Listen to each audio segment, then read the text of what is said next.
ಸನ್ಮಾನ್ಯ ಎಚ್.ಕೆ. ಪಾಟೀಲರಿಗೆ ಸಚಿವ ಸ್ಥಾನ ನೀಡಲೇಬೇಕು. ಬಿಬಿ ಆಸೂಟಿ ಸರ್ಕಾರಕ್ಕೆ ಆಗ್ರಹ ಎಂದು ಗದಗ ಜಿಲ್ಲಾ ಪತ್ರಿಕಾ ಭವನದಲ್ಲಿ ಸುದ್ದಿಗೋಷ್ಠಿ ನಡೆಸಿ ಮಾತನಾಡಿದ ಅವರು, ನಮ್ಮ ಜಿಲ್ಲೆಯ ಹಾಗೂ ನಮ್ಮ ಮತಕ್ಷೇತ್ರದ ಪ್ರತಿಷ್ಠಿತ ಮಾಜಿ ಸಚಿವರಾದ ಸನ್ಮಾನ್ಯ ಎಚ್.ಕೆ. ಪಾಟೀಲರಿಗೆ ಮೊದಲನೇ ಹಂತದ ಸಚಿವ ಸಂಪುಟದಲ್ಲಿ ಸ್ಥಾನ ನೀಡದಿರುವುದು ನಮಗೆ ಆಶ್ಚರ್ಯ ಹಾಗೂ ನೋವುಂಟು ಮಾಡಿದೆ.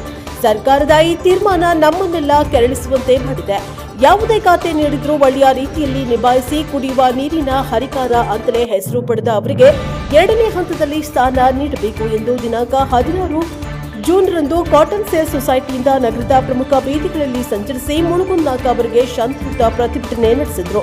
ಸಾವಿರಾರು ಕಾರ್ಯಕರ್ತರು ಸೇರಿ ಈ ಪ್ರತಿಭಟನೆಯನ್ನ ನಡೆಸಿದ್ದಾರೆ ಎಂದು ತಿಳಿಸಿದರು. ಹಾಗೂ ಕಾಂಗ್ರೆಸ್ ಕಾರ್ಯಕರ್ತರು ಇನ್ನೂ ಹೆಚ್ಚಿನ ಸಂಖ್ಯೆಯಲ್ಲಿ ಸೇರಬೇಕು ಎಂದು ಕಾರ್ಯಕರ್ತರಿಗೆ ಕರೆ ನೀಡಿದರು. ಬ್ಯೂರೋ ರಿಪೋರ್ಟ್ ಕ್ಯಾಮರಾಮನ್ ಜಗದೀಶ್ ಜೊತೆ Ashok Kugar, NK still for Gadag. ಸ್ವಾಗತವನ್ನ ಮಾಡ್ತಾ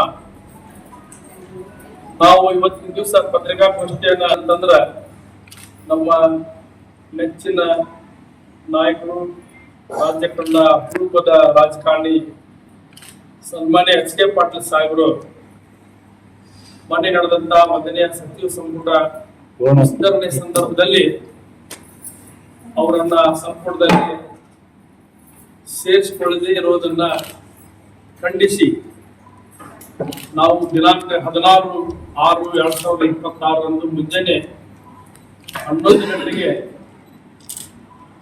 ಎಚ್.ಕೆ. ಪಾಟೀಲ್ ಅವರ ಅಭಿಮಾನಿ ಬಳಗದಿಂದ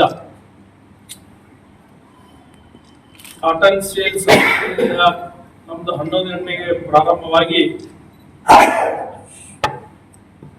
ಭೂಮರಟ್ಟಿ ಸರ್ಕಲ್ ಮಾರ್ಗವಾಗಿ, ಮಹಾತ್ಮ ಗಾಂಧೀಜಿ ಸರ್ಕಲ್ ಮಾರ್ಗವಾಗಿ, ಮೈದರ್ಕರ್ ಸರ್ಕಲ್ ಮಾರ್ಗವಾಗಿ, ತಾಂಗಾಕೋಟ್ ಮಾರ್ಗವಾಗಿ, ಬಸವೇಶ್ವರ ಸರ್ಕಲ್ ಮಾರ್ಗವಾಗಿ, ಪಂಚರಂಗದ ಮಾರ್ಗವಾಗಿ, ಜೋಡಮಾರುತಿ ದೇವಸ್ಥಾನದ ಮಾರ್ಗವಾಗಿ ಮುಳುಗುದ ಆಕ್ರಮಣ ತಲುಪಿ ಅಲ್ಲಿ ಎಚ್.ಕೆ. ಪಾಟೀಲ್ ಅವರ ಸಾವಿರಾರು ಅಭಿಮಾನಿಗಳು, ನಮ್ಮ ಗುರಿ 20,000 ಜನ ಕೂಡಬೇಕಂತೇಳಿ ನಾವು ಎಲ್ಲರೂ ಅಭಿಮಾನಿಗಳು ಕೂಡಿ ಒಂದು ಗುರಿ ಇಟ್ಟುಕೊಂಡಿದ್ದೇವೆ.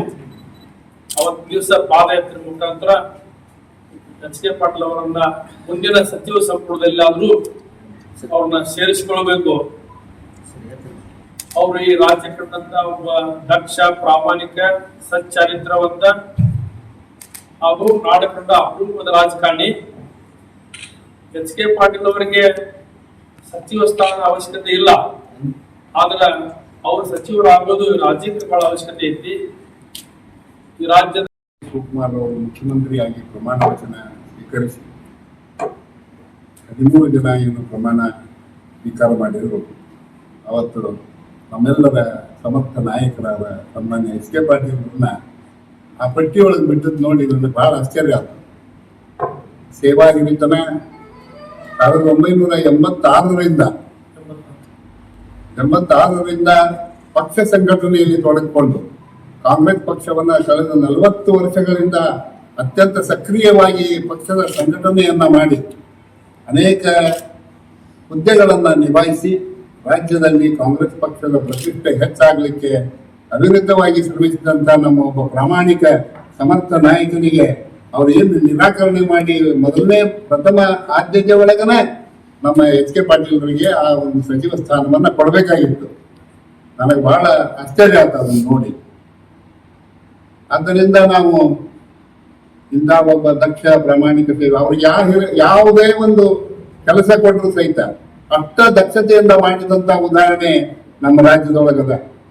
1993 ಪ್ರಥಮ ಬಾರಿಗೆ ಮೊಯ್ಲಿ ಸರ್ಕಾರದೊಳಗ ಅವರು ಟೆಕ್ಸ್ಟೈಲ್ ಮಂತ್ರಿ ಆದಾಗ, ಪ್ರಥಮವಾಗಿ ಮಂತ್ರಿ ಸ್ಥಾನ ಪಡೆದಾಗ ನಮ್ಮ ಗದಗಿಗೆ ವಿಶೇಷವಾಗಿ ಗದಗ KHDCಯನ್ನು ಸ್ಥಾಪನೆ ಮಾಡಿ ಬಡ ನೇಕಾರರಿಗೆ ಅನುಕೂಲ ಅಂದ್ರೆ ಬಹಳ ಸಹಾಯವನ್ನ ಗದಗ, ಬಳೆಯದಗುಡ್ಡ, ಈ ಬಿಜಾಪುರ ಜಿಲ್ಲಾ ಎಲ್ಲ ಇಡೀ ರಾಜ್ಯಾದ್ಯಂತ ನೇಕಾರರಿಗೆ ಅನುಕೂಲ ಮಾಡಿಕೊಟ್ಟದ್ದು ನಾವು ನೋಡ್ತೀವಿ.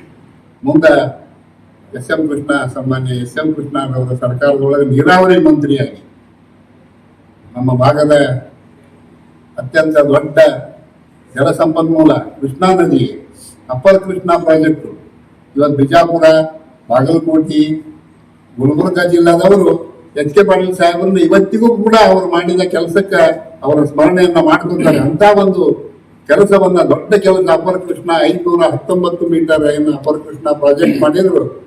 ಅವರ ಈ ಇತಿಹಾಸದೊಳಗ ಕರ್ನಾಟಕ